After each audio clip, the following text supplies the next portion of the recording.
Hey guys. Yes, for those of you who have been wondering if I got food, I did get food. Because I'm really bad. I was like kind of tooling around and cleaning up my apartment, and then I was like, oh my god, I have not eaten, and I have a stream in 30 minutes. There's no way that's happening. So yeah, that's why I pushed the stream back for a little bit, and now we're getting started, so I'm excited. Yay!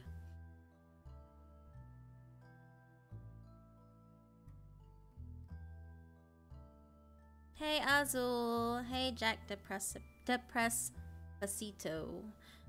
John Popa, Jose, Jaslyn, Haley, Caloric Leader, hey Roger, hey Sean.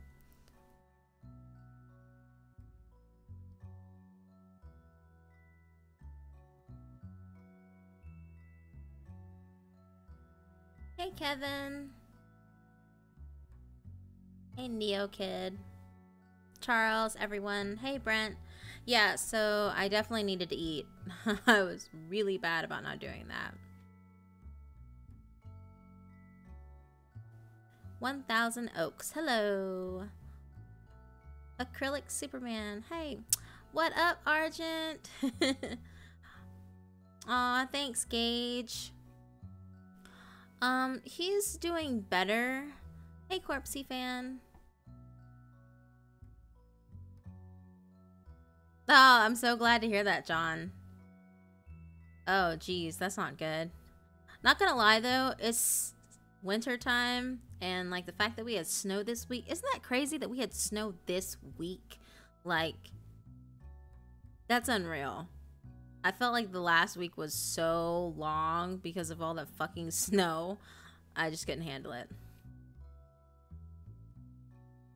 Oh, I didn't even bother to ask Junior, actually, Azul. I'm sorry. I didn't even think about it. Well, I have some stuff.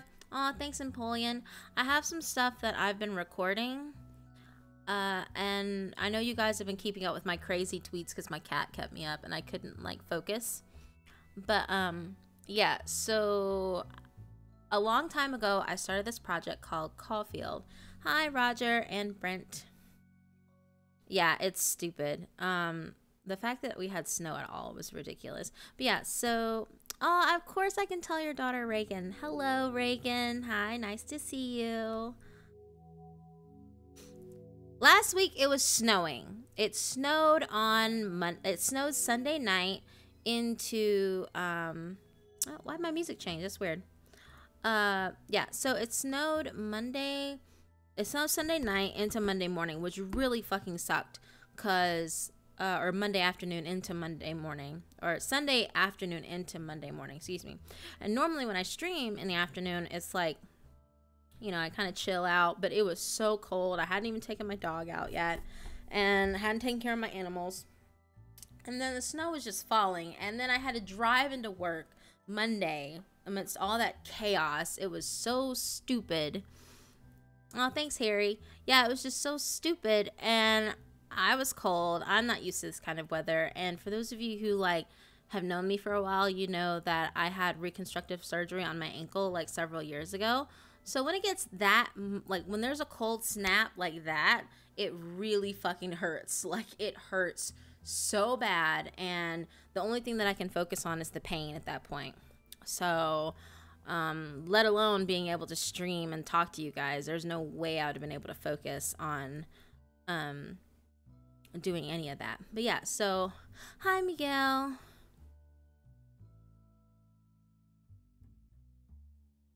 Oh no, I'm so sorry to hear about that, Brent. I hope everything's better. Hi, Breezes.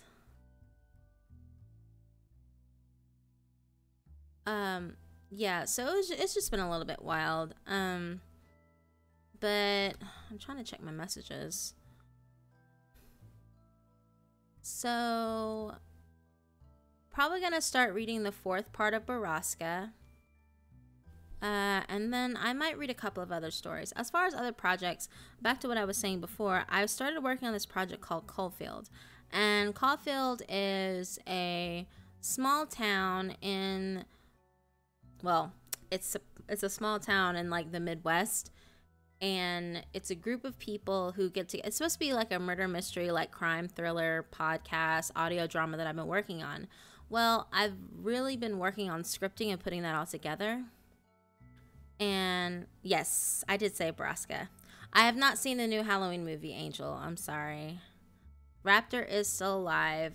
He's kind of AFK at the moment, so I don't think you'll get a response from him. Hi, Queenie. But yeah, so it's basically like an audio crime thriller, and I'm working on getting the script for the first season finished before I, jump into anything crazy. As far as I know, Jose, it's only just me today.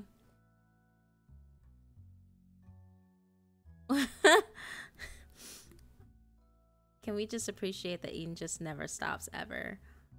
Hey, I am 100% homegrown human. Hey, Ramsey Cliffy.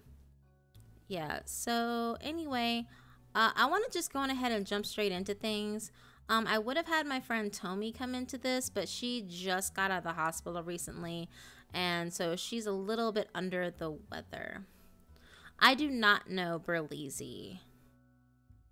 Yeah, I'm all down for some stuff. But I'll be calling on voice actors soon to help me with that project. Aw, thank you, Jack. No, John.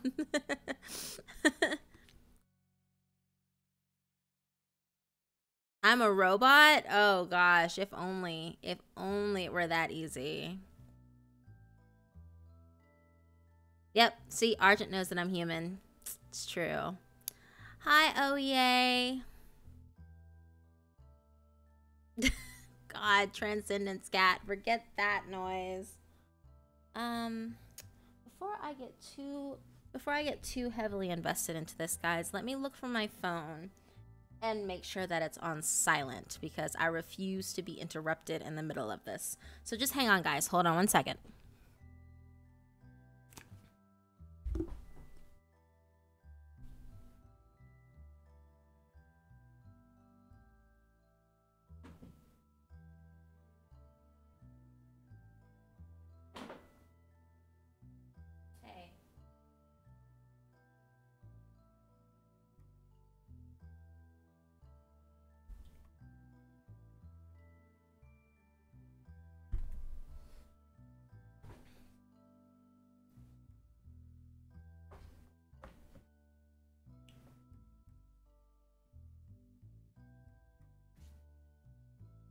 All right, I'm back. I have not seen the new JoJo's. Hey, I don't have enough metal in my leg to lead me into the path of, like, being a cyborg. Maybe a bioroid construct, since most of me is still, like, biological tissue. Oh, hey, Miguel. My cat is...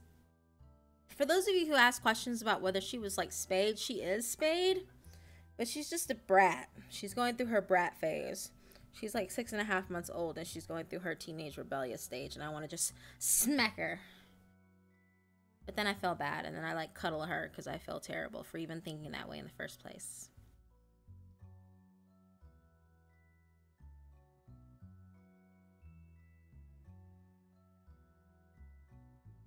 Ugh.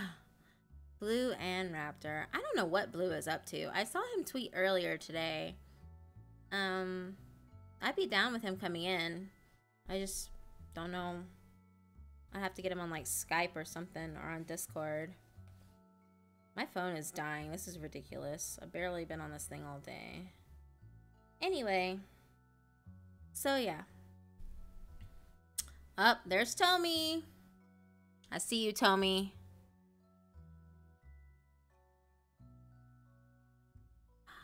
I actually did several projects with Unit 522 Angel. I did the Rake versus the Dogman series. I haven't worked with Mr. Nightmare though. It's a little bit hard to get a hold of him, but I would like to. That'd be awesome.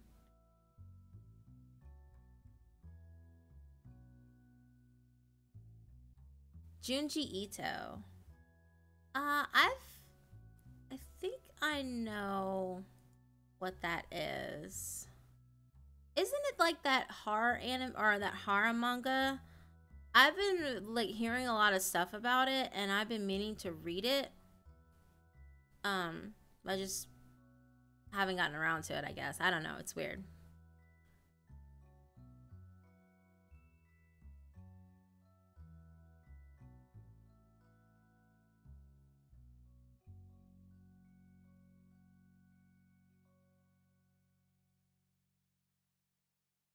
Hi, Pit. Hi, so good to see you.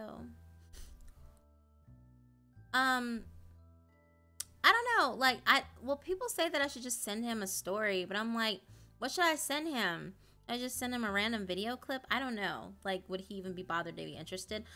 Especially since I'm trying to get back in the swing of things. So I'm gonna try my best to work on that. I don't know. Maybe if I get a few more things underway, I'll send him a link and be like, hey, check this out. Oh, you heard that, Argent. Let Harry have his theories. No! No studio salad. That's weird. Send him fan fiction. No. None of that. Oh, hi, Joshua. Glad you're here.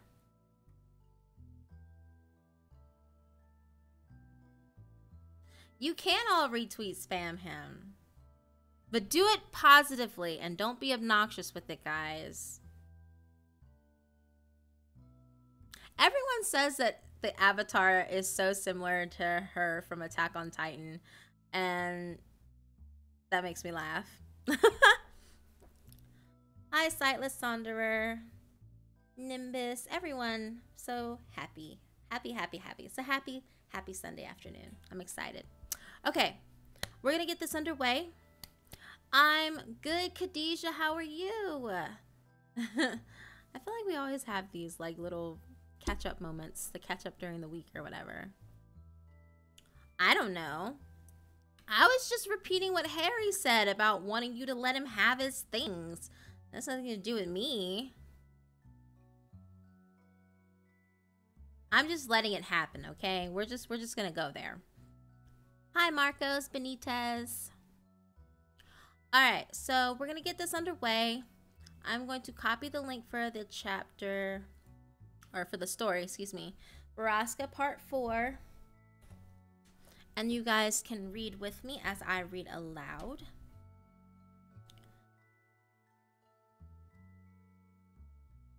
Things Harry says.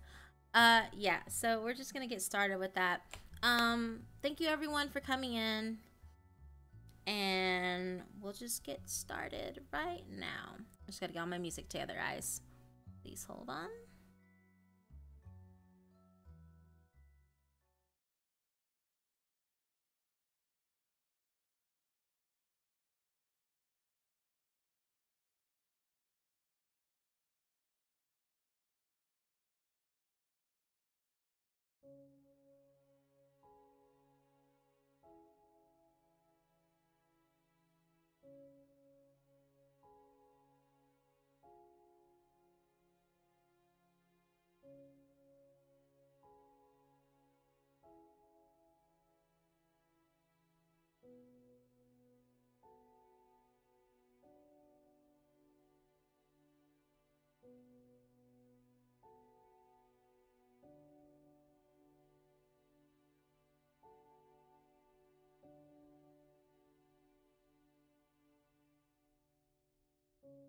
When I pulled up to his house the next morning, I could tell Kyle had cracked.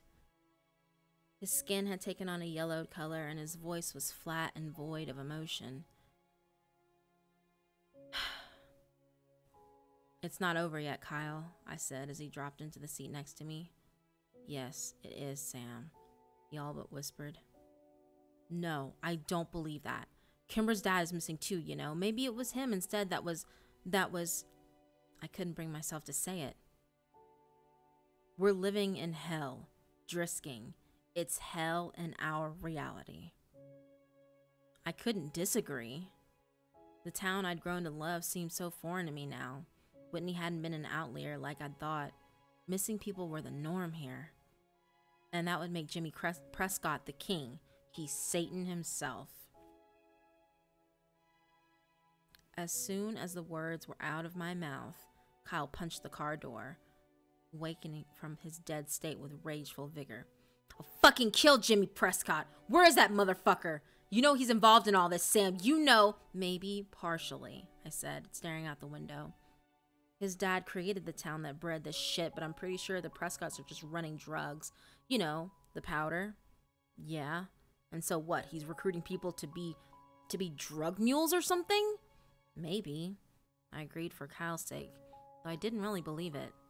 The sound, the great beast machine of BORRASCA gave off the distinct stench of death.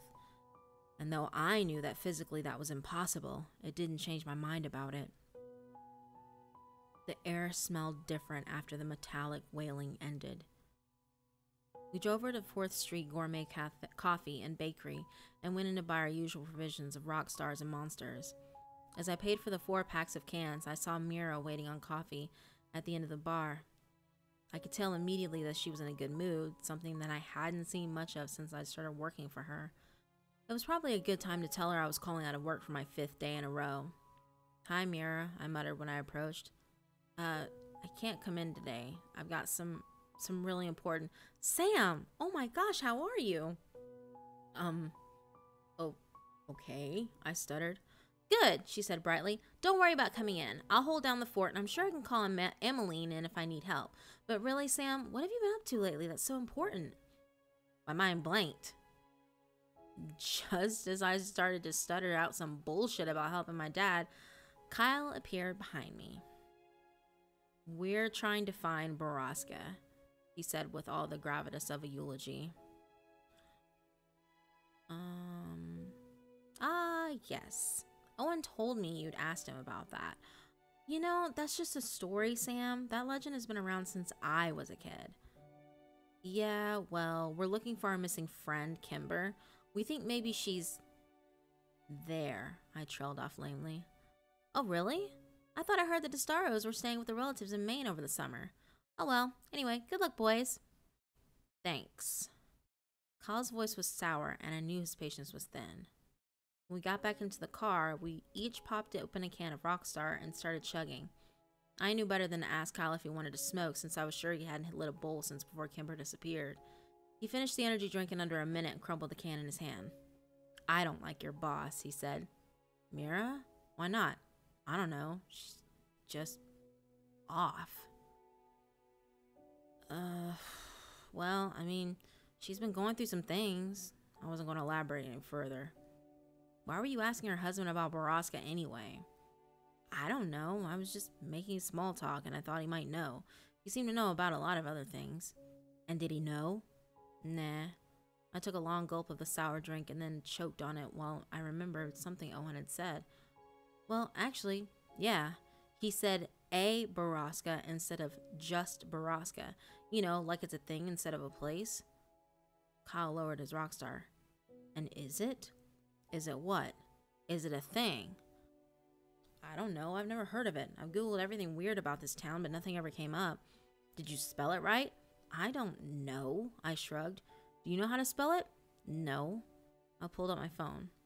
No, fuck Google, Kyle said. We need to talk to Catherine Scanlon. That's what Kimber would say. He was right. Catherine Scanlon may be the most knowledgeable person in town and was probably the right person to ask. I pulled out a 4th Street coffee and prayed she was at her office already. When we parked in front of Drisking Arts and Antiques, I was disappointed to see that the store was dark. Kyle pointed to a small, cheap, open sign hanging in the corner of the door, and I crossed my fingers that it was for Catherine's office. Boys! She stood up when she saw us. You're up quite early for summer. How did the essay do? I was relieved to find the door unlocked, and we hurried past all the antiquities and blown glass to the back of the store where we found an open door and Catherine sitting at her desk. Great, I said. Actually, we're here for more help. Personal interest, Kyle added. Catherine raised her eyebrows. Color me impressed. I needed to get right down to it. If by some small chance Kimber was still alive, then every second counted. We're here because we want to know if BORRASCA is a thing or a place. Catherine raised her eyebrow. I remember that legend as a kid. I'd actually have to tell you I didn't know if it wasn't for Wyatt. He knew so little about so much, she laughed. A sort of jack of all trades. Anyway, he told me an interesting fact once about BORRASCA. It's both. What do you mean? I leaned over her desk. Well, the term BORRASCA is just old, outdated lexicon. The word was used by miners to describe an underperforming mine.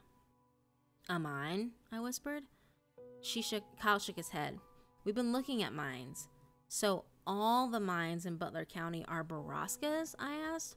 Well, generally it's only the first mine in the system to run dry that is called a BORRASCA. Do you know which mine ran dry first? In our mining system? Kyle asked from where he stood near the door, repeatedly clenching and unclenching his fists. Not off the top of my head, no, she laughed. I can look though. I think I have those records here somewhere. Catherine walked behind her desk and opened a drawer of loose files. This is an odd thing to be interested in for boys your age, but I guess I should be glad you two are so eager to learn, especially over the summer. Yes, ma'am. Very eager, said Kyle. Is the BORRASCA the first mine that ran out of ore? Was that by chance the same one those kids disappeared in? The McCaskies? Oh, no, I don't think so. That particular mine was the Southwest Mine and was very close to town.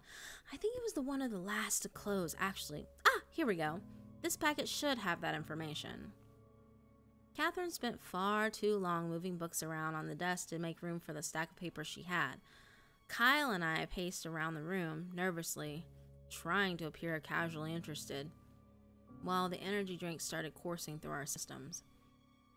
Here we go. The first mine to close was the North Central Mine, which was, yeah, actually one of the first to open. But where is it? Kyle walked over to the desk and braced his arms on it. Where is that mine? Catherine pulled over a different stack of papers and started to fumble through it. After the longest minute of my life, she made an aha sound and pulled out a large, yellow piece of paper that had been folded into a standard A4 size. She unfolded it on the desk and leaned over to read the markings. I could see from where I was standing near the doorway that it was a map, and I knew we weren't leaving this office without it. Let's see. That mine was up further on the mountain, a little harder to get to. See? She pointed at a smaller dot on the map that was at least 4 miles from where we'd been looking. Can we take this? Kyle asked. We'll bring it back.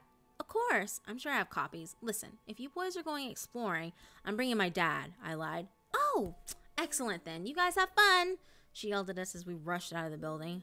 We didn't stop to answer her. Fun was far from our minds. It's so far from where we've been looking, Kyle stuttered. We need to go there now, and we need to get a gun. A gun? Where are we going to get a gun, Kyle? From your dad? He's not going to give us a gun, man. Fine, then let's scout the place first, and then we'll come back with a gun. That didn't seem like a good idea to me either, but what choice did we have? After studying the map for several minutes, we realized the easiest way to access the mine was still through the West Rim Prescott Ore Trail. We parked at the trailhead and made the familiar hike down the marked trail and then up the beaten path, realizing that we'd have to travel past Ambercott Fort on the way. And I knew in my heart that we were going the right way. We were walking the same path that so many people before us had on their way to BORRASCA. But what had they found there? We passed the treehouse, which was as silent as the morning. We walked on in the woods further north than we had ever been before, and soon we were flying blind, hiking in the general direction of the dot on the map and hoping we were still on course. Within an hour, I began regretting that we come without provisions, emotional and unprepared. By noon, we had been hiking for 4 hours, and it seemed to me that we were lost. I tempered the welling panic with thoughts of Kimber and Whitney and the answers to the mystery that had absorbed my life for so many years. Kyle, for his part, said nothing and kept his eyes straight and his mission his priority. And then, just as the sun teetered on the apex of the day, we saw an emptiness through the trees and the hard lines of man-made buildings. Kyle quickened his step, and I rushed to keep up.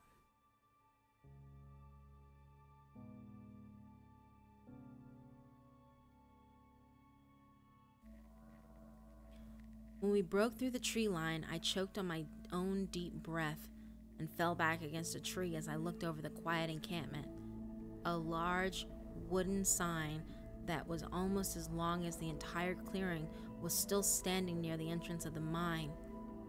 It had to be a century old, and though most of the letters had rotted off over the years, from those remaining I could guess that it had once said Drisking Underground Mine. What was left, however, was Skin, N-D-M-I-N. Skinmen. That way, Kyle pointed to the north end of the camp. We rested out from the shadows and into the vulnerability of the clearing. There were several large buildings still standing, and the boarded-up entrance to the ore mine was set back in the mountain. "We're not getting in there," I whispered. "Let's try that building," he said, and pointed toward the one nearby, which was the largest and at least 2 stories tall. We counted to 3 and then ran across the camp to the large wooden doors of the building. They were cracked open, and when we squeezed inside, I had no doubt that death was indeed present in BORRASCA. We were standing in what I guessed was a refinery, and in the middle of the room was a large silver, conically shaped machine. A conveyor belt fed into it, and the room had a sour smell. Even the dirt beneath our feet seemed to have taken on a crimson tint. "This is the machine. This is where they take them," I said. "This is the place where people die. Kimber isn't here. Come on." I was only too happy to squeeze back out the door of the building and tiptoe around the side. We rounded a corner and almost ran into a recently waxed shiny green truck parked there. "This is Jimmy Prescott's truck," I breathed. "I know whose truck it is," Kyle growled. We were now on extraordinarily high alert. Kyle dropped to the ground and began to commando crawl around the building. I followed him, waiting to hear a shout or a gunshot, but none came. As we crawled around to the back of the building, Kyle turned around to me and put his finger over his lips, then pointed at a 1-story brown building that was only a dozen feet away from us. He got into a crouched position and moved as fast as he could across the gap between the 2 buildings. I did the same. As soon as I reached the wall next to him, Kyle whirled around and put another finger to his lips and then pointed up to a window directly above us. There were noises coming from inside, and even to me, a 16-year-old virgin, the sounds of sex were unmistakable. We could hear an animalistic grunting and the tired, objecting groans of an old mattress. Unable to help myself, I whispered, "What the fuck?" to Kyle, but he was already gone, all caution abandoned, running around the side of the building. I followed him through the first door we came upon and was hit in the face by an invisible wall of filth and suffering. The smell knocked me back, but Kyle kept running. I followed him in, past crates of ramen noodles, MREs, bottled water, and boxes I had no time to read. I crossed another threshold and I was suddenly surrounded by people. So many people. I skidded to a halt and realized I was standing in a sort of dorm, rows and rows of beds on either side of me with people strapped to them, some of them wearing dirty rags and some wearing nothing at all. Many seemed to be bloated, and I waited for one to call out to me, but they all remained silent, some watching me through tired, dead eyes and others turning away. Looking around, I realized they were all women, and the bloating I saw seemed to be pregnancies. Some were confined to their beds, and others weren't. I looked around the room for Kyle and saw him standing a little further in the long room, looking back at me with the same confused, wild expression I was sure was on my face. I saw the realization cross his and called out to him, but he was already running again. I lost him before I'd even taken 5 steps to follow. I figured it was probably best to just keep running, spread out, and look for Kimber. I didn't see her in this room, and I'm sure she would have called out to us if she'd seen us. I looked around for another door and saw one cracked open on the left behind a row of beds. I stared straight at it as I made my way there, desperate to avoid the wretched, void eyes of women around me. First, we help Kimber, then we help the others. I will come back and help you all, I promise, as soon as I find Kimber. Without a thought, I pushed the door wide open as soon as I reached it and found the source of the noises we'd heard outside. It was Jimmy, something I'd been expecting to see, but the scene before me was not. He was hunched over the bed of an almost unrecognizable, unresponsive Christy, treating her like an animal. She watched me through the slits of her dead eyes, but she didn't call to me for help. I thought I saw a tear run down her cheek before she turned her face away from me to face the wall on the other side. What the fuck? I didn't even realize the words were audible. I'd never seen this depth of human suffering. Jimmy's head snapped around to look at me and briefly registered surprise before he smiled at me in a way that turned my insides to ice. He didn't stop what he was doing, and I wanted nothing more than to run over and push him off of Christy, but to my utter shame, I couldn't force myself to come any further into the room. Sam! Sam! Kyle's voice echoed through the building and immediately cured me of my paralysis. I found myself running back into the miner's dorm and away from Jimmy, Prescott, and Christy. Kyle! Back here! Hurry, please! I found Kimber! I followed his voice through the maze of beds and rooms as a cacophony of voices began to follow me. Help us, please! There were maybe only a handful of girls yelling at me, but it sounded thunderously loud as it filtered through my guilt. The weight of their misery dropped down upon me, and it almost pushed me into the ground. I'll get help. I'll help you, I promised them as I followed Kyle's voice, still screaming desperately from an adjacent room. I sprinted across another threshold and saw him, hunched down near a corner bed, helplessly yanking on a leather strap attached to it. I slammed into the bed and fell to my knees, trying to work out what he was doing and how I could help him. I tried not to look at the bed because I knew I couldn't see her like that. I couldn't bear it. If Kimber looked at me through the same accusing, empty eyes as Christy and the others had, I might lay down on the ground beneath her and curl up into a ball. Go around on the other side. Unbuckle the other two straps. Kyle had the high-pitched voice and wild, desperate eyes of madness. I ran around the other side and did as he said, with shaking, awkward hands. Oh, boys! Jimmy's voice rang out from somewhere in the building. I just freed Kimber's ankle and was working on her wrist. She whimpered when she heard him and buried her face in my shoulder. Do you think you're hiding? I know where to find you. I know right where I put that girl. I'll fucking kill you, Prescott, you sick cunt! I'll fucking stomp all your bones and bleed you out, you little motherfucker! Kyle had lost all reason and strategy. He was filled with rage instead of fear, and it scared me even more. I pulled Kimber's wrist from the final strap and yelled, Go now! We pulled Kimber up off the bed and quickly realized that her legs could barely support her. She was heavily sedated and breathing weakly. We braced her on either side and moved as quickly as we could through the nearest doorway, away from Jimmy. We were in another dorm, though this one was filled with mostly empty beds. I could see sunlight shining through the door at the end of the long room, and we raced toward it as Kimber made little cries of pain. I didn't think my heart could break any more, but I was wrong because in the next moment, it did. I almost dropped Kimber when I saw her staring at me. Her eyes were hollow and uninvested, and when I turned toward her, she looked away immediately as if she couldn't stand the sight of me. Whitney, I said weakly. Sam, let's fucking go! Kyle screamed. I can't.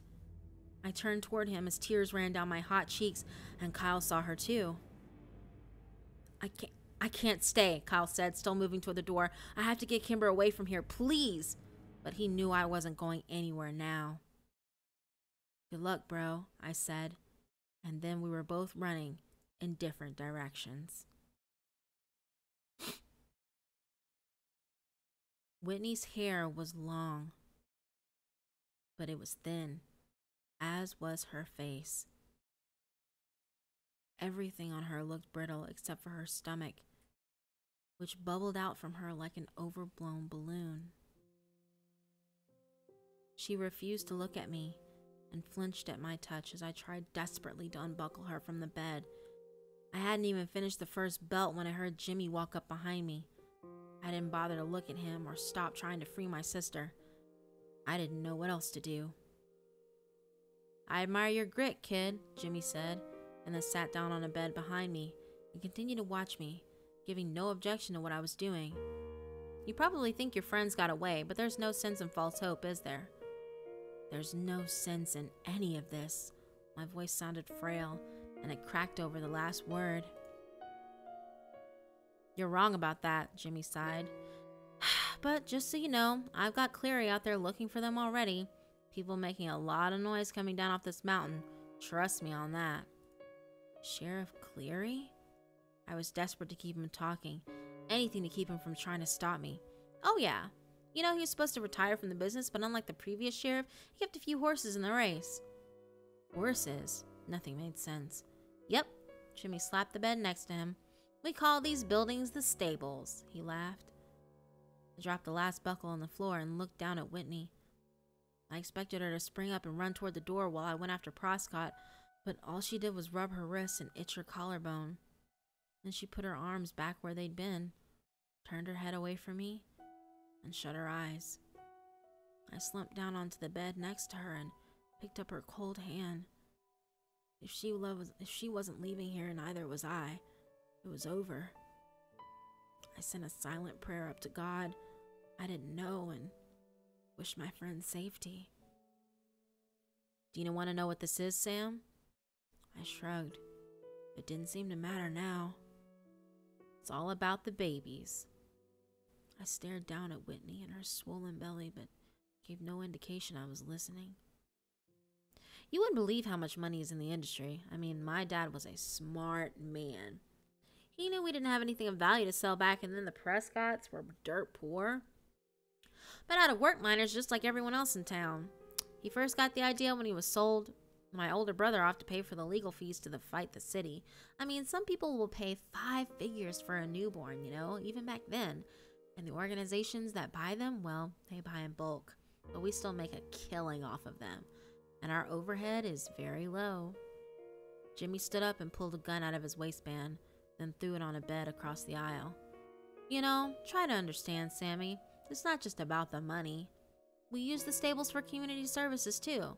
Lots of people in town come to us, you know, ever since the 50s. I couldn't take it anymore. I didn't want to be here listening to this. I didn't want to see Whitney so broken, and I didn't want to wait for inevitable death. It was torture in its purest form. What are you waiting for? Why don't you just kill me? This isn't a James Bond movie. I don't care about any of this shit.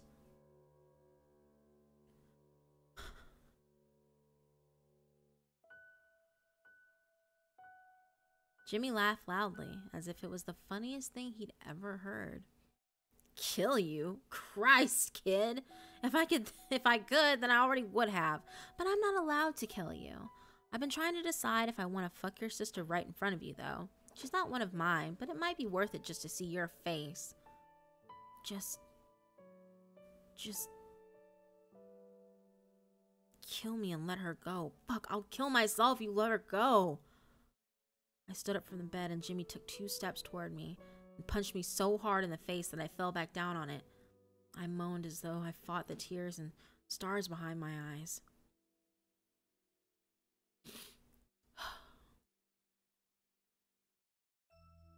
I can't let her go, you little fuck. She's got one of our community service babies in her. Grace says she's got another week to go, 2 tops. Jimmy looked down at Whitney and frowned. She's been putting out shit babies, though, and as soon as this one's out of her, she's got a date with shiny gentlemen. What the fuck does that mean? I yelled at him, and a loud ring suddenly filled the room. Jimmy held up a finger and pulled a phone out of his pocket. Gotta make a business call. 2 minutes and we can get back to our conversation. Jimmy walked over to a corner of the room, and I desperately started to pull on Whitney. We gotta go. We gotta go, Whit. We can't stay here. She kept her eyes shut and her body lax. Whitney, they're going to kill you! My head whipped toward the door as I heard a truck skid in the dirt just outside of it. Jimmy ended this phone call, and Killian Cleary walked in, pushing a limping, bloody Kyle in front of him. Lose something, Prescott? Where's the girl? Couldn't find her. God damn it, Cleary, you fucked us. Go back out there and find that girl. Jimmy snatched his gun off the bed and shoved it into the back of his waistband. Now listen here, you little shit, Cleary growled. I ain't your fucking employee and I don't have all fucking day to play and hide and seek in the woods. I'll tell you, she wasn't with them, so I guess if you want to know where she is, you should get out of him. Cleary threw Kyle down on the floor and spit near his feet. I gotta do your fucking job now? Jimmy walked over and without hesitation kicked Kyle so hard in the ribs, I heard some of them snap inside his chest. I tried to stand up, but I was still dizzy and fighting off the darkness. Where's your girlfriend, Landy? Prescott raised his boot and then stomped down hard on Kyle's ankle. He screamed in pain. I can do this all day, kid. Cleary sat down on a bed across the aisle and lit a cigarette, watching impassively. Jimmy pulled Kyle to his feet and then punched him hard in the face. A few of Kyle's teeth scattered across the floor. Tell me, you little cunt. Jimmy punched him again in the face and Kyle went limp. You're killing him, I screamed and jumped off the bed, running blindly toward Jimmy in a red rage. Cleary stood up and caught me with no effort at all, holding my arms down at his sides. He laughed, cigarette still tucked in the corner of his mouth as I struggled helplessly against his chest. Jimmy had straddled Kyle by now and was rapidly punching him in the face and chest. Kyle was barely conscious and I prayed he'd pass out from the pain. After a full minute of this, Jimmy stood up and rubbed his bloodied fists. Last chance, Landy. Fuck you, Kyle said through a wheezing, rattled breath of air. Jimmy spit on him and raised his foot up as high as he could and brought it down on Kyle's face with so much force that it hurt his skull break. I sagged in Killian Cleary's arms and he dropped me into a puddle at his feet. Jimmy bummed a cigarette off Cleary and they stood next to Whitney's bed watching me cry. Jesus, what a mess. After a few minutes, Cleary flicked his cigarette out and pulled out his phone. All right, Sam, take your friend. I couldn't have heard him right. Fuck that. That little Landy shit ain't leaving here. You want to clean this mess up, Prescott? I stood up and my knees didn't buckle beneath me. I'm not leaving without my sister, I told them. Jimmy laughed. Yes, you are, Cleary said. If you want to save your friend's life, he ain't dead yet, Sam, but he will be soon. He tossed his keys at me. The road off this mountain is back by the refinery. I let the keys bounce off of me and fall to the floor. Cleary swore at me. I knew he was right. I was a coward and I would leave my sister and all the others here just so I could get away and save Kyle's life. I picked up the keys and then, without looking at the two of them, I picked Kyle up by his shoulders and his head rolled back as if it was no longer attached to its spine. His face was a collage of pulp and blood and I struggled to stay calm and breathe as I dragged him out of the building. Cleary and Prescott watched me, taking drags off their cigarettes and saying nothing. I knew they were probably lying to me. Kyle would be dead by the time I got down the mountain if he wasn't already. I opened the door to Cleary's old Ford and placed Kyle in the front seat, wincing as his head rolled around like a ball on a string. It took me almost an hour to get down the mountain, even though I took the overgrown road at ridiculous speeds and did everything I could to destroy the shocks on the truck. I sped into the hospital's emergency zone and found a medical team waiting inside the door. It was clear that they'd gotten a call to expect me because they already had a crash cart with them and an IV ready to push into Kyle's wrist. I left Cleary's truck where it was and spent the next 2 hours in the waiting room, calling my dad over and over again and crying over an Architectural Digest magazine. No one came to take a statement from me or ask me any questions. Kyle's mom arrived just before my dad did and started screaming as soon as she saw me. My dad walked in behind her and had a deputy restrain her. He drove me home in silence, but I couldn't take it for long.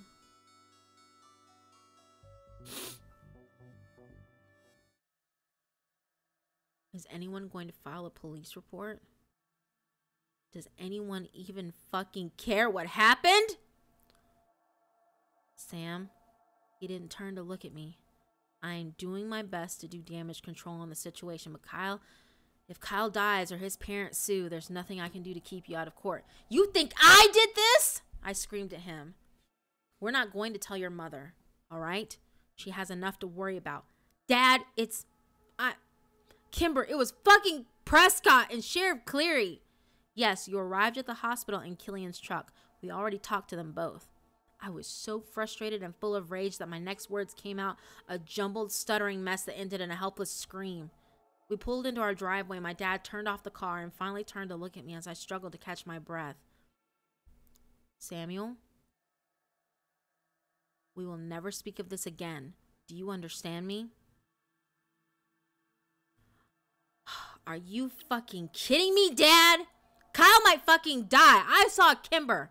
Enough. If you want this to go away, and you will keep your mouth shut about it. Make no statements to anyone, and I'll hire the best lawyer I can afford to clean up your mess. I don't know why you beat your best friend almost to death. And frankly, I don't want to. Fuck you! I screamed at him and threw open the door to the cruiser. I ran then away from him and the house and my broken life. He didn't come after me. Not that day or any other. Since everyone in town thought I was a violent thug, no one would let me stay with them when I called around. I eventually went to a motel far outside of town and drained the last of my savings from work paying for the room. I went back to pick up my car from the trailhead, but it was gone, and I hoped it was Kimber who had it and not a tow yard.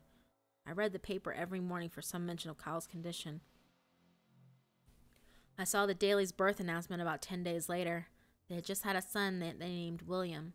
The whirling, twirling, shiny gentleman lit up the valley with his stench and song of death that night. It was the last time I ever heard it.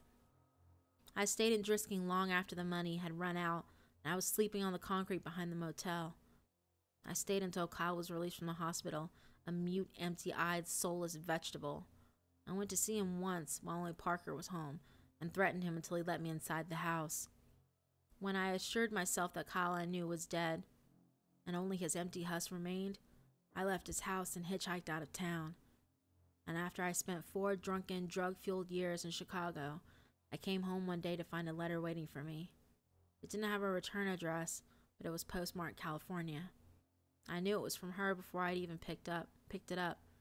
She'd written so many of my assignments for me that I knew Kimber's handwriting better than my own. Inside it was a letter. The letter. I read it only once, many years ago, until I sat down to transcribe it today. My Kimber, I know you aren't going to understand why we did the things we did. It was all born out of love. At least it started that way. You're everything to me and you'll always be my daughter. Do you understand? And I'm leaving this world because of what I've done to you, not because of what you are. I don't want you to be upset about what you are, because who you are is beautiful. My dearest, this town has done horrible things, and all of us who live here are guilty. Read this letter and leave this place. I need to tell you all of this. I need to start at the beginning. Somewhere along the way, decades ago, the major population of Drisking became unable to bear children. Most people blame the town for letting the iron ore leak into our water table during a collapse of our mines. This is the same water table that still provides the town's water today. They were never quite able to fix it, and ore is toxic and exposure causes infertility. The town did, and still does, suffer greatly from its effects. And the Prescotts, they solved the problem that no one could solve. It was an ugly, crass solution, but most people were happy to look away when they were able to raise families again. You see, they took girls, mostly women from other places, and they impregnated them and gave us their babies. And the town came under the care of Thomas Prescott when he started to sell some of the babies on the side for a profit to rich couples. And the sheriff, he helped him do this. But then an ugly rumor started that they were selling to human traffickers, and the Prescotts had to offer triple the price for girls. And in town, we began to murmur. But we once again turned the other cheek when the city was suddenly flooded with money because of how well the traffickers paid. People had well-paying jobs again and were proud to call Drisking home. So we said nothing, and those that did were taken to the mountain. Because that is where they do it. There is a place on the mountain where the women are taken, Kimber. Drifters, runaways, and, if their parents choose it, sometimes the girls in town are even sold back. They arrange to sell the girls, and they meet them at a tree halfway between our town and their baby mill. Sometimes kids play there now. I think you played there. The Prescotts and the sheriff are the ones who impregnate the girls, and the children are named after them. P children for the Prescotts, K children for the sheriff. And then when the women become too sick or too old to deliver profitable babies, they are sent through a giant machine that was used to refine ore, and their bodies are crushed, and the blood and skin stripped away, and remains of them are their stolen children and the dust of their bones.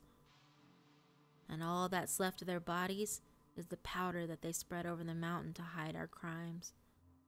I'm telling you this, Kimber, because you are one of those children. Most of your friends are one of those children. Please get out of Drisking before your father finds the letter. Run away and never come back, and never speak of it to anyone. Their industry has deep roots, and now the traffickers have lofty connections. Don't tell anyone. Don't keep this letter. Don't look back. I love you. I'm sorry I have to leave you. We all have to answer for our sins, and I'm ready to burn in hell for mine. Love always and forever. Mom.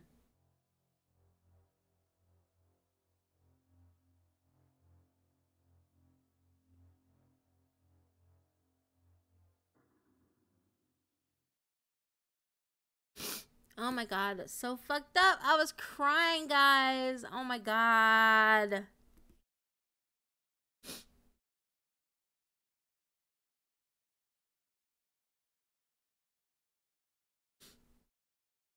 I'm so behind. Everyone's talking in chat. I don't know what's going on.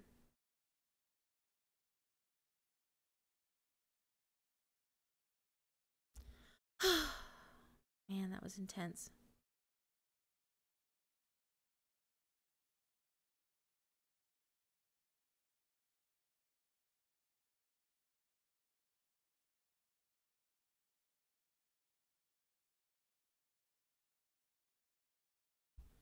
Jesus, what's going on, guys? This chat is going too fast.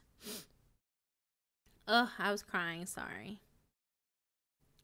That was too much. Oh my goodness. I wasn't prepared. I wasn't ready.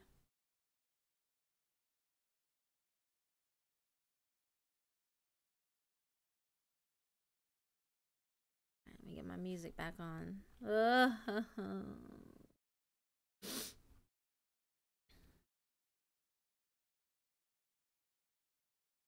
Guys, I was not ready for that nonsense. Like, oh my lord. Too much. Too much for my soul. Too much.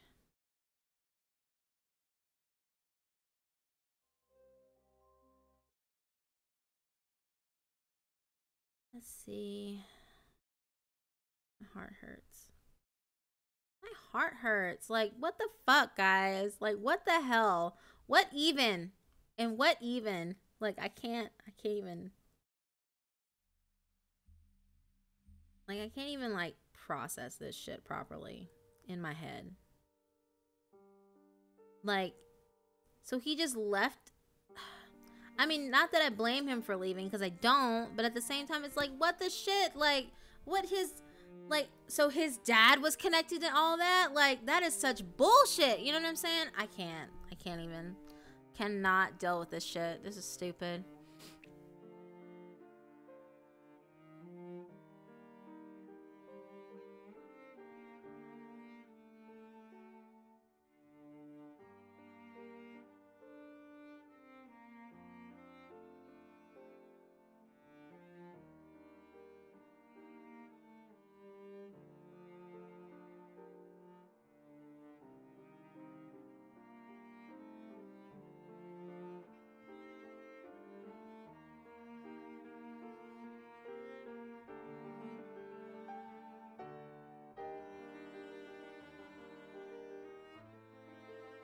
This is too much, guys. Like, I really cannot handle this. My freaking heart is broken. Like, so the entire town of Drisking were all related. And you know what's fucked up? Okay, so remember, Whitney was pregnant and she was getting ready to have a baby too. And they named the baby William, which stands for what? Walker. God, this is so fucked up. I am so hurt. Like, I have no words right now. I'm just hurt all across the board. My heart is broken. I'm broken. Exactly. They weren't allowed to kill him because it was Sam. He was the sheriff's son, and that means that the dad was involved in all this shit. It's fucked up. I'm so mad. Like, oh my God. I can't even. Like, I can't even talk right. I'm so mad.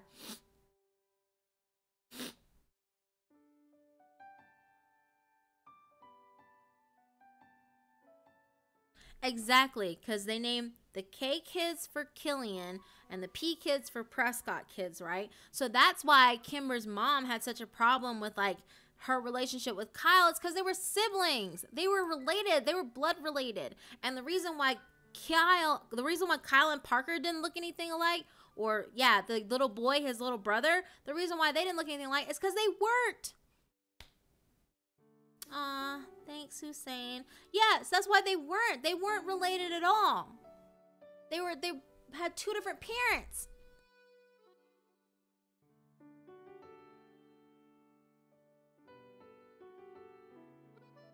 No, I've never read BORRASCA before. I was reading, this is the first time I'm reading it with you guys because there was such a big hype about it that I didn't want to, like, read it when everyone else is reading it and narrating it and all that bullshit, you know? So this is the first time I'm reading it with you guys, and this is so fucked up. This is so fucking crazy. I'm so mad.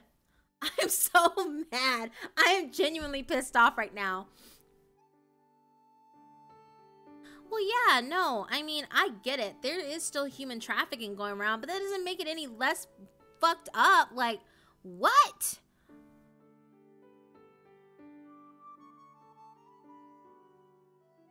And then we still have part 5 to read, guys. Like, God fucking damn it. Like, just fucking shoot me in the head.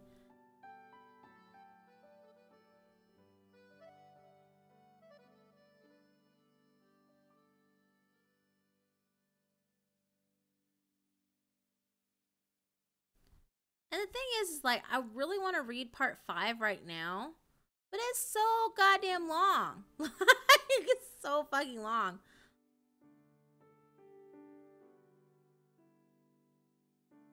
Yeah, we're not gonna start this 5th part today. I can't handle it. I can't do it. I can't do it today. I can't. I'll read something else, but I cannot read this today. Like, no way.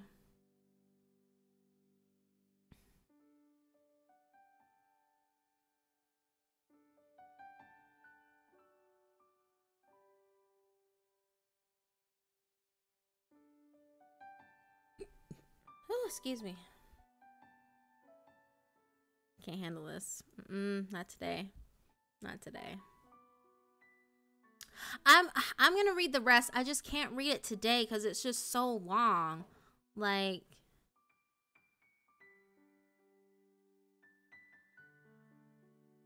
yeah, I'd have to read it little by little. Like, I'd have to read, like, because I think it's how many chapters in this one? Like, let me see. Part 5 is, let's see, 15, 16, 17, 18. Like, I'm scrolling through 19, 20. Okay, yeah, part 5 is 20 chapters long.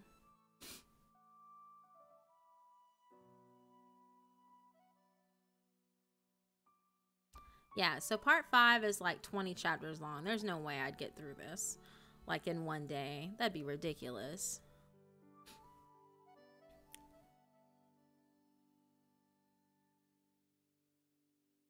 Bye, Harry. Are you gone?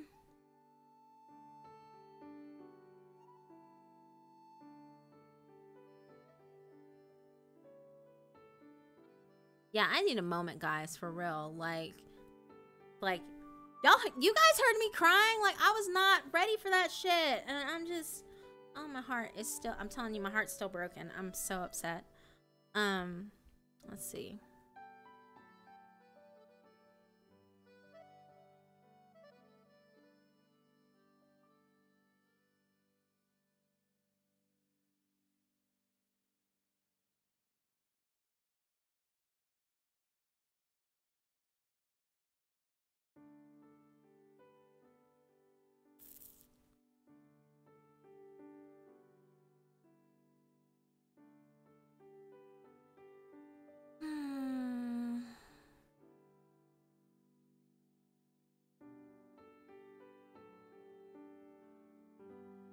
Just full of tears today. I can't handle anything. Cannot process anything. This is so fucked up. This is so fucked up. My brain.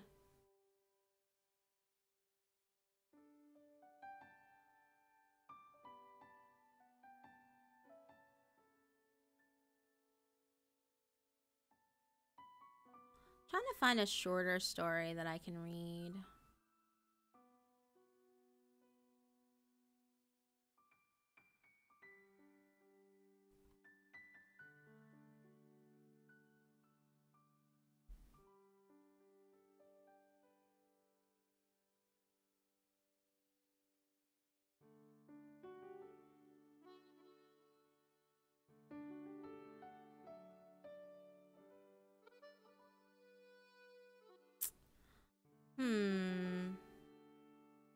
Trying to find, there was a story.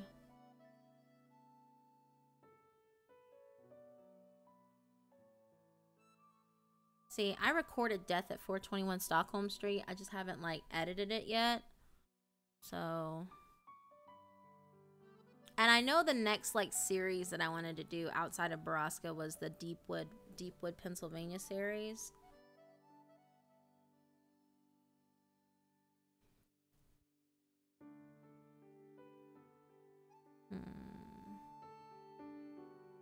Paradise Pine, Rocking Horse Creek, Room 733. That's a big one.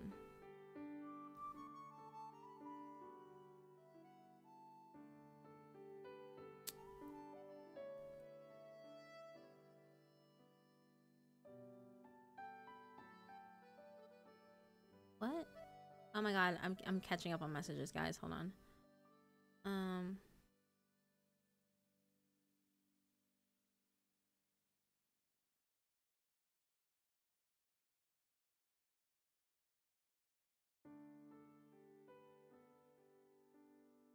What? Big. Yeah, I get emotional in stories, God, I'm sorry. Did you read Songbird by my friend Kat? No, I didn't read it. Sorry. Uh-oh.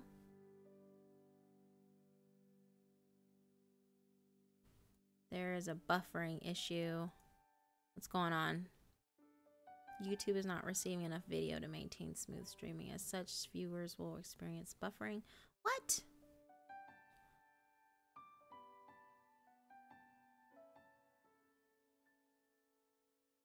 That is bullshit. What is going on with my stream?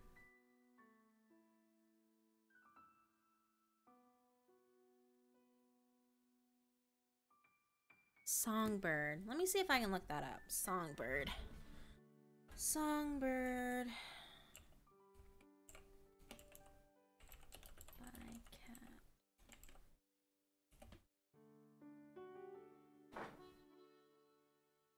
Story.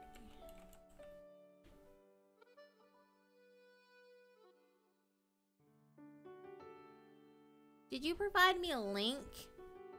If so, I will totally read it. It's saying that it's like, I don't know what's going on with it. It's weird. Alright, thanks for stopping by, Argent. I appreciate it. Good night, John.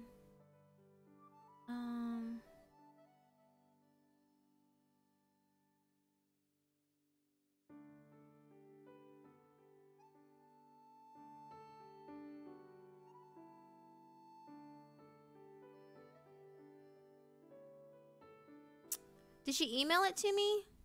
Or did she send it to me via Twitter? Let me see.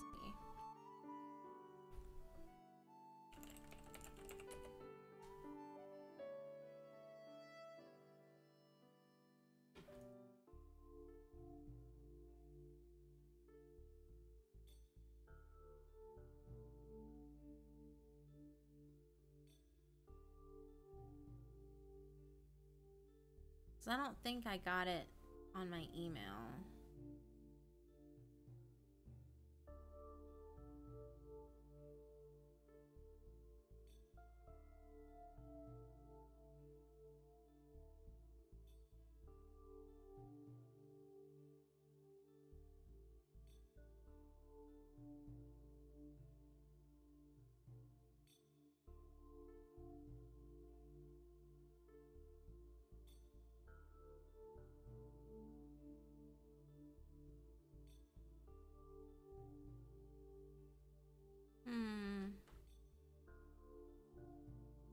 Yeah, I don't see it.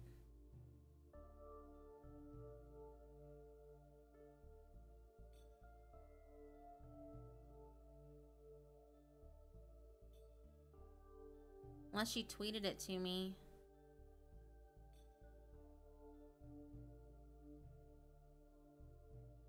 Is it called Songbird? Because I'm looking at my email right now and I don't see it. Like, let me see.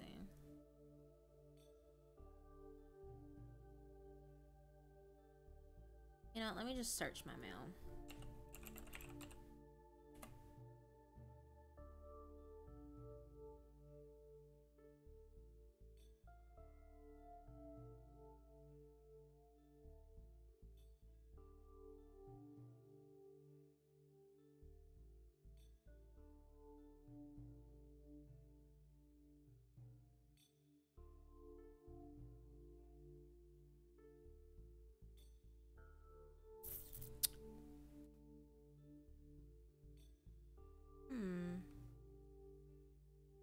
Oh, this looks good. Okay, I found it. It was hiding in my Google Docs. Weird. Okay. Woo! Almost knocked my microphone over, guys. Jesus. All right.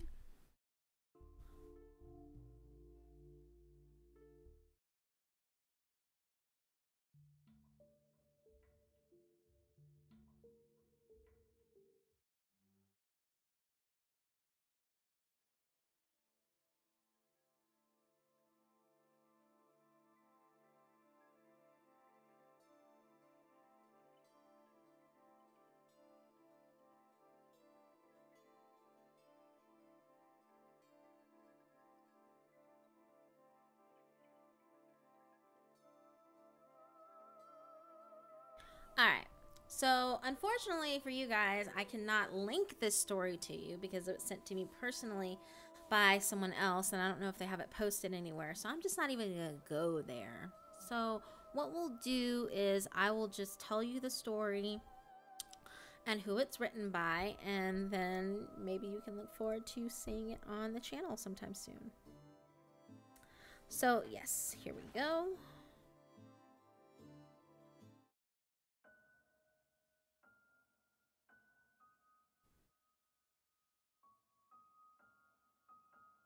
All right. This is called Songbird, and it's written by Catherine Adams.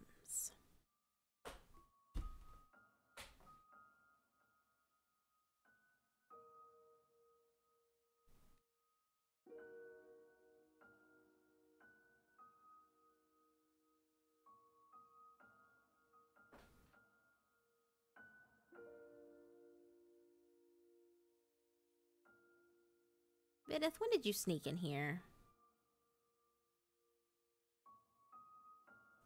Alright, guys. Let's get started here.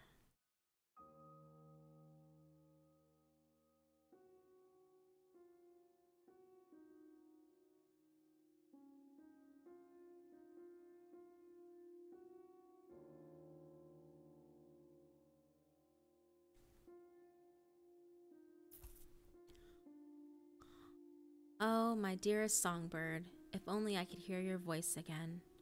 If only I could caress your soft skin once more. I continue to tinker in my workshop as you lie in a casket under the ground, rotting away as time goes on.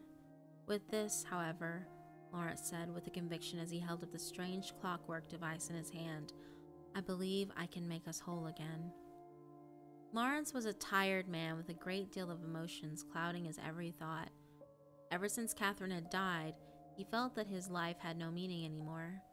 He couldn't deal with her loss in any healthy way, so he tried contacting her through different means. He had dabbled in the occult before and would do anything to have even another single moment with her. He had tried spirit boards and seances, but nothing worked. He decided to persevere despite the obvious risks involved in practicing such dark rituals. He was already losing his mind. He just didn't know it.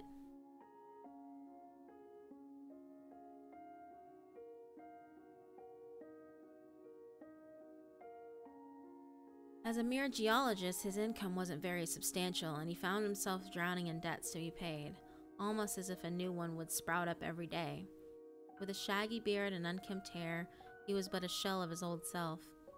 Every time he gazed upon his reflection in a mirror, he saw nothing, for that was exactly what he was, nothing. He spent his days smoking cigarettes and reflecting on his own life, contemplating if he should bunch his ticket with the snub nose 38 he kept in his office drawer. On some nights, when he had too much bourbon, he would set the gun on the desk in front of him and just stare at it, almost challenging himself to do it. Then, on a gloomy August evening, he received a very important phone call. The very phone call that would eventually send him spiraling into the depths of madness. It was a job offer, a high-paying one at that, and a way for him to be something again. Something had been found on the Antarctic subcontinent, a structure made in times immemorial. He was asked to board a plane and then take the rest of his journey on a ship bound for Antarctica. All expenses were paid by the project, an organization which he had never heard of before. He made his long journey to Antarctica and met up with a team of sled dogs to take him the rest of the way to the American Research Station, wherein he would be provided more information. The trip on the sled was slow going, and it left Lawrence with plenty of time to consider what he might be getting himself into. Humans couldn't have built a structure on the Antarctic continent. He thought briefly about the possibility of time travel before his thoughts were interrupted by the gruff voice of his musher. Hermit Station, they call it. That's where we're headed. I've been taking people to and from that place for months now. Most of you scientists don't come back, and the ones who do are different. Different? Lawrence asked. How do you mean? The musher shrugged. Different like they've seen something, like there's a weight pressing down on them. Not natural, that place. If the money wasn't good, I wouldn't even be here in this godforsaken wasteland. Just a word of warning from what I've seen out here, I don't think you're the ones who are doing the experimenting. The rest of the trip was spent in silent contemplation among the pair. Lawrence began to doubt himself and his decision to accept the offer to visit the station. It just didn't feel right to him. He desperately needed the money, though, so he sat in silence until the rather large station came into view against the white abyss that was Marie Birdland. After arriving at the station, he stepped inside and was instantly relieved by the warmth in the room. It made him think of the warmth he felt when he and Catherine would hold on to each other on cold nights. It took a moment for him to realize that a man was speaking to him. Lawrence, I presume? The man said, obviously annoyed at having been ignored by a man he had only just met. Yes, that's me. Please tell me. Why am I here? Lawrence said. Curiosity was beginning to take control of him. This way, please, the man said, turning around to lead him down a hallway and into a brightly lit room with a single metal table in the center and 2 metal chairs sitting on opposite sides of it. Please wait here. Take a seat if you'd like, the man said before hurriedly leaving the room and walking back down the hallway. Lawrence complied and sat down at the table. His thoughts turned to Catherine again, thoughts of her decomposing in a casket, thoughts of his obsession with being with her again, speaking to her in any way he could. He was convinced that there was a way to do it. Of all the religions and practices in the world, he thought, at least one of them must be true. He snapped back into reality as a man walked into the room holding a wooden box about 1 foot square. He sat it down at the table and introduced himself as Timothy, one of the brains behind the project. Their goal was to examine and identify the uses of many strange objects found in the structures beneath the ice. This one in particular had been picked out for Lawrence. I was told that you once repaired clocks. Is that correct? Timothy asked. Well, when I was younger, sure, but I was never very good at it. That's why I quit.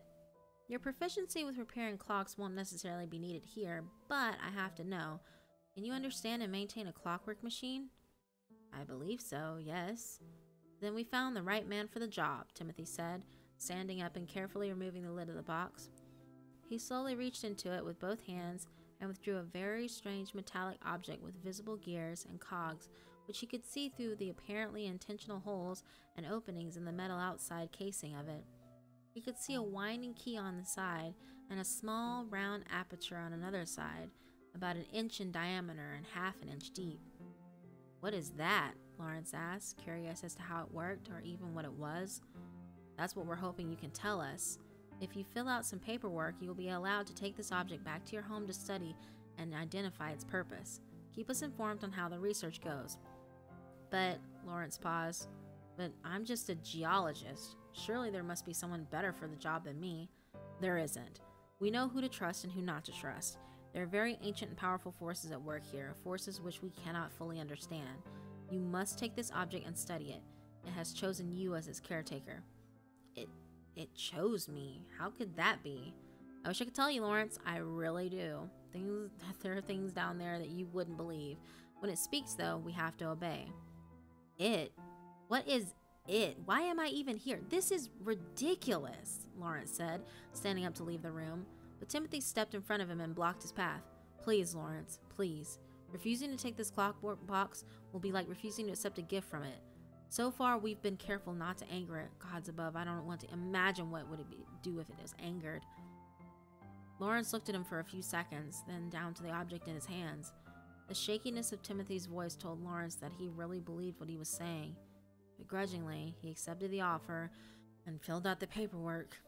After the long ride back home with the object in tow, he was finally able to sit down at his desk and drink some bourbon, looking at the object in front of him. He wondered what it could be. Winding it up apparently had no effect, and he could see that the clockwork components inside seemed to move just as freely as if the object had just been manufactured the day before. He pondered on how a clockwork device such as this could be found beneath the ice on the Antarctic continent. It wasn't just impossible, and he felt a growing sense of uneasiness as he studied the object more and more. Winding it up all the way made the cogs and gears to move inside for about 30 seconds before winding down. He drank himself to sleep that night. He had frightening dreams of deceased animals and people, blood and gore. When he did eventually wake up, he felt grateful to be rid of those dreams. However, he still had to solve the riddle with the clockwork box. He took it to his basement workshop and carefully began to examine it, and lightly pry at the seams to see if it would open. He found that the winding key was removable, and he eventually managed to remove the outer casings of the object without damaging it. He could now see the entire mechanism from all sides. There were gears and flywheels, rotating cogs, and small shafts running the length of it. He noted that the small aperture on the object had not come off with the outer casing. It didn't seem to be removable, nor did it seem to serve any purpose at all. Nothing was connected to it, it just sat there attached to the frame that held the object together. After studying it long enough, he decided to put the casing back on the object and go get some fresh air. He sat outside on the steps of his porch, smoking a cigarette and pondering on things. Couldn't take his thoughts off the object. He had to know its purpose. Surely it was used for something, but was determined to find out. He tried covering the aperture with his finger and winding it. No effect. He tried placing a marble in the aperture and winding it. No effect. For the next few hours, he worked tirelessly, trying everything he could think of to no avail. Day after day, it was always the same. No progress made. Night after night, he was haunted by horrifying images which left him shaken and disturbed. One night, however, he had a dream of his late wife standing before him, whispering to him in a language he could not understand. He reached out to touch her, but she stepped back and withdrew the clockwork box from the darkness behind her. Holding it out in front of her, she scraped her delicate arm with her fingernail and blood began to slowly seep from the wound. She rubbed some of it with her finger and then rubbed it into the aperture on the clockwork box. She smiled, and then Lawrence awoke to find the bed drenched with sweat. He threw his bedding in the washing machine and continued on about his day. He couldn't get that image out of his mind. Catherine, standing before him, smiling as she slowly bled from her scratched arm. Could it be? He thought to himself. Could it be that it needs blood? The very thought horrified him, but he realized that it was something he hadn't tried yet. He wondered how he could even procure some blood, as he was unwilling to intentionally injure himself and use his own blood. He still had no idea what the object might do. He eventually decided to go to the pet store and buy a guinea pig, figuring it would make for a nice test subject, and he could use the company of the chubby little rodent anyway. He immediately went home with the guinea pig inside of the cage he had purchased. Upon his arrival, he proceeded down the stairs to his dark basement workshop. He turned on his desk lamp and used a syringe to carefully remove a little bit of the animal's blood. He slowly squirted the blood into the aperture. With both the box and guinea pig on his desk in front of him, he would be able to see any change in the creature's behavior. Taking a deep breath, he twisted the key and wound it up all the way. Then he released it and paid close attention to the object and the guinea pig. Nothing happened. Absolutely nothing happened. So frustrated by his apparently incorrect idea, he walked quickly back up the stairs and slammed the door shut behind him. He couldn't stand being cooped up in his house anymore. He got in his car and drove a few towns over to a small town with a motel and a diner, which just so happened to be the place to get, in Lawrence's opinion, the best burgers in the world. He indulged himself for a few days there, happy to be out of his house and happy to have the opportunity to forget about the object, even if it was only for a short while. Now feeling mentally refreshed, he took the drive back home and again felt a strange sense of unease as he stepped out of his car and into his home. He slowly walked down the stairs to the basement and saw his desk lamp still on. As he neared the desk, he realized that the guinea pig was dead. In his fit of frustration, just as he had forgotten to turn off his desk lamp, he had forgotten to give the poor animal some food and water. He slumped down in his chair and buried his face in his hands, feeling so ashamed for causing the death of an innocent little creature. He stared at the cage for a short while before moving his attention to the clockwork box. The blood was dried and caked onto the side of the aperture. He knew he would have to clean it out with some cotton swabs and rubbing alcohol. For some unknown reason, though, he felt compelled to wind the box back up. He thought about it for a few moments before accepting his urge to do so. He wound up the key all the way and then released it. Immediately, the animal began to twitch and shake in the cage before standing up and walking around, sniffing the air. Lawrence was shocked, to say the least. He could not believe what he was seeing. The guinea pig had clearly been dead just moments before, and now it walked around in its cage until the 30 seconds ran out, upon which it fell over, apparently dead again. Lawrence tried it again, winding up the box with the key, and once again he watched the animal stand up and walk around in its cage. When the clockwork box wound down again, the guinea pig shuddered and collapsed. Lawrence felt a strange mixture of curiosity and horror as he looked at the clockwork box. He knew that it had the power to defy even death itself, and blood seemed to act as its catalyst. He slowly stepped away from the desk and lit a cigarette. He was dumbfounded. There was no way that what he just saw was real, but it had certainly happened nonetheless. The clockwork box could bring animals back from the dead for 30 seconds. He started to rush upstairs to call Timothy and report his breakthrough, but he stopped short as he was walking up the stairs. He knew that if he reported his findings, employees of the project would come to reclaim the object. It was then that he began to piece together a most devious and abhorrent plan. He would use the object to bring Catherine back to life. He knew that several steps would be involved for his grim deed to be carried out. First, he knew that 30 seconds wasn't nearly long enough for him to be with Catherine. Watching her die again and again and again didn't seem like something he would want to experience. Even just a few hours, he had to find a way to make the clockwork box operate longer. Even just a few hours would be fine, he thought. Second, he would have to exhume her body and leave no evidence of her disappearance. Of course, he would have to work under cover of dark so no one would see him. It was good fortune, though, that he had chosen to bury her in a cemetery in a rural area outside of town. Less people, less risks, he surmised. If he worked quickly, he could dig her body up, load her corpse into the back of his truck, and refill the hole just before sunup. Finally, he knew that he would have to keep in contact with the project and give them false status reports. He would allow no one to take Catherine from him again, and he knew that it would be difficult to keep her a secret.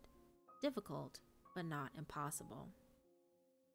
He went to a hardware store and bought a sturdy shovel for the second step of his plan. For the first step, however, he was having trouble forming a solid plan on making the clockwork box run for a longer period of time. He wondered if he could alter the box in some way to achieve his goal. He then remembered the old grandfather clock he kept upstairs and instantly knew that he could modify both of them to work together. The clock only had to be wound up every 24 hours. After many hours of very carefully moving gears and springs around in both the box and the clock, he managed to connect them as one. The box had become a clock and only needed to be wound up every 24 hours. The hands on the face of the clock no longer worked, but that didn't matter to him. The madness had already taken hold. He had previously cleaned the guinea pig's blood out of the aperture in preparation for Catherine's return. Now he needed to go collect her corpse from the cemetery. After a strong thunderstorm had come through and the ground was soft, he knew that this was the opportune moment to take action. He threw the shovel into the back of his truck and drove out to the rural cemetery. It seemed so surreal to him as he dug deeper and deeper into the ground, inching his way toward her casket. Finally, after digging for quite some time, the end of his shovel struck something hard. He tapped the shovel again onto the hard surface. It was Catherine. He began to weep as he cleared the dirt out of the way with his hands. He slowly reached up to open the casket and carefully opened it up. The fetid stench of a decomposing body poured out of the casket like a cloud of hot air. Her face looked a bit swollen, but he knew he could make her better. He would make everything better. He reached down and hoisted her out of the casket. The dead weight of her body made it difficult for him to move, but he eventually managed to roll her corpse out onto the ground above. He closed the casket and climbed out of the grave. He picked her up again and put her into the back of his truck. He then proceeded to hurriedly fill the hole back in before sunrise. By the time he was done, his back ached and his hands were blistered, but he didn't mind. He had done it all for Catherine, and they would soon be together again. He quickly drove back to his home and carried her corpse inside. He knew the odor of her rotting body wouldn't go away, but he just would have to find a way to deal with it. He carried her to the bedroom and laid her down on the bed they once shared. He slowly stroked her cheek with his fingers. He couldn't believe he'd actually done it. He lied down on the bed next to her and fell asleep out of pure exhaustion. He woke up in the early afternoon. The stench of the corpse filled the room, but Lawrence thought nothing of it. All he wanted was to have Catherine back. He went to the phone and called Timothy, telling him that he still hadn't made any progress on uncovering the nature of the object, and would need a few more weeks to continue his experiments. He hung up the phone and felt proud of his accomplishment. He would bring Catherine back to life, and everyone else would be none the wiser. There was still one step he needed to complete in order to achieve his ultimate goal. He got a sharp knife and cut a small bit of skin off of her shoulder. He looked at the piece of skin in his hand, knowing that there was no turning back once he put her flesh inside the clock. He had come so far only to hesitate in the end. What if she was in some beautiful afterlife, and he would be ripping her away from that to return to a decomposing body, he wondered. What if she wasn't the same, he asked himself. What if she would be different somehow? He finally decided that those were risks he would be willing to take, whether it was out of selfishness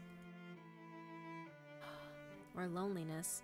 He couldn't say, but he knew he had to complete his task. He walked down the hall to the clock and opened up the face to expose the inner workings of the nightmarish contraption he'd built. He looked at the small chunk of skin between his fingers one final time before he carefully pressed it down into the aperture of the device. With his duty complete, it was finally time for him to see Catherine again. It was time for him to have the love of his life back. He closed the face of the clock and inserted the winding key, and began winding back the clock as far as it would go.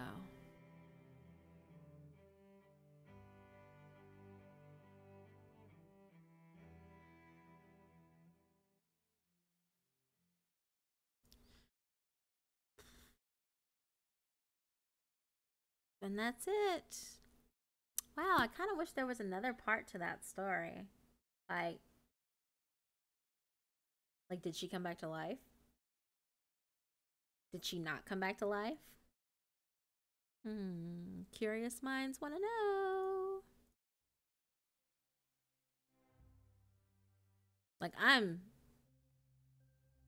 I'm curious. I'm like, whoa, did she come back or not? Like, that's, I don't know. It's one of those open-ended endings that I'm kind of okay with. Oh man, I don't know about you guys, but my back still hurts from the anger that I felt in the last story. Jesus. Oh, I'm still broken over it. Still hurt. Still so hurt about it. Anyway. So, that is the end of the stream for today, guys.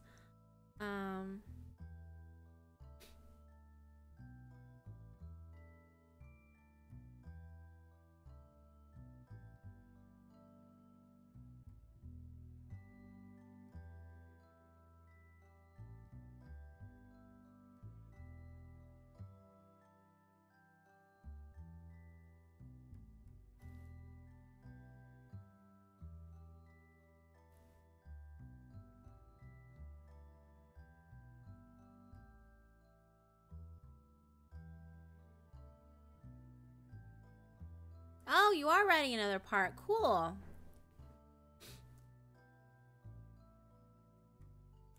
No, we're not going to talk about my love life. None of that. None of that. But yeah, no, that was really awesome. I'm really, glad I read that. And I kind of want to go back and read it again. And then, put it all together. Hey, Vidith!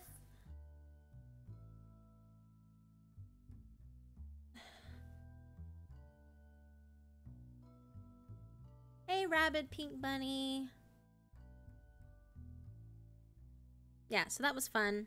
I am gonna call it a day. That was a lot of fun, guys. I was so emotional during the BORRASCA read. It wasn't fair. Which, by the way, I am, now that I officially know, that there's gonna be a next part, there's a 20 chapter bit for BORRASCA Part 5. I want to get a full group of people to voice the different characters. So I'll have to figure it out and script it out accordingly. I'm actually gonna put out the next part to Higurashi this week. It's just a matter of sitting down and reading it. I've also been battling this weird cough for the last few days. I don't know if you guys hear, but every once in a while, if you hear me just kind of stop and it goes quiet, it's because I am probably coughing my lungs out. But yeah, so I'm trying not to get sick. That's the biggest thing. Aw, thanks, Yurt. Thank you, Minxie, for coming by. Black Cat, thank you so much for submitting your story. It was really well written. I like it. And that'd be awesome. But yeah, Higurashi just takes a lot of work because there's just so many characters. I'm having to like alter my voice up and down. So it's just one of those things. I don't know. But the next part, I already have the next part recorded. I just have to get it out. So once I get it rendered and put together, then I'll have it ready for you guys to watch sometime this week. So yeah. Thank you again, everyone, so much. Thanks, Jack, for stopping by. Thank you, everybody, for coming by, as always. I really appreciate it. I had an awesome time. And next stream, I don't know if we'll battle. I don't know. We might start BORRASCA Part 5, and we'll have to, like, break it down. Because there's just so much shit, like, in it. There's, like, 20 chapters I counted. So we'll definitely have to look at it and see what it's all about. But I'm excited. I'm really emotional. Like, I'm still kind of damaged from the last chapter. So I need to process it, kind of bring myself down. Thanks, Kevin. And I hope everyone has a happy Thanksgiving. I will definitely say happy Thanksgiving to you guys. I won't have any scary stories for Thanksgiving because, you know, more than likely you'll be spending time with your families. And I won't stream because, you know, it's Thanksgiving. Go be with your families. Go have fun. Do all that fun stuff. You know, eat lots of turkey and dressing and potato salad and sweet potato pie and all that bourgeois nonsense. So, yes, everyone, have fun. Proud of you guys. And as always, I will see you guys in the next stream. I love you so much, my hellions. Thank you for stopping by for the bonfire. Mwah! I love you. Kisses, hugs. And until next time, bye!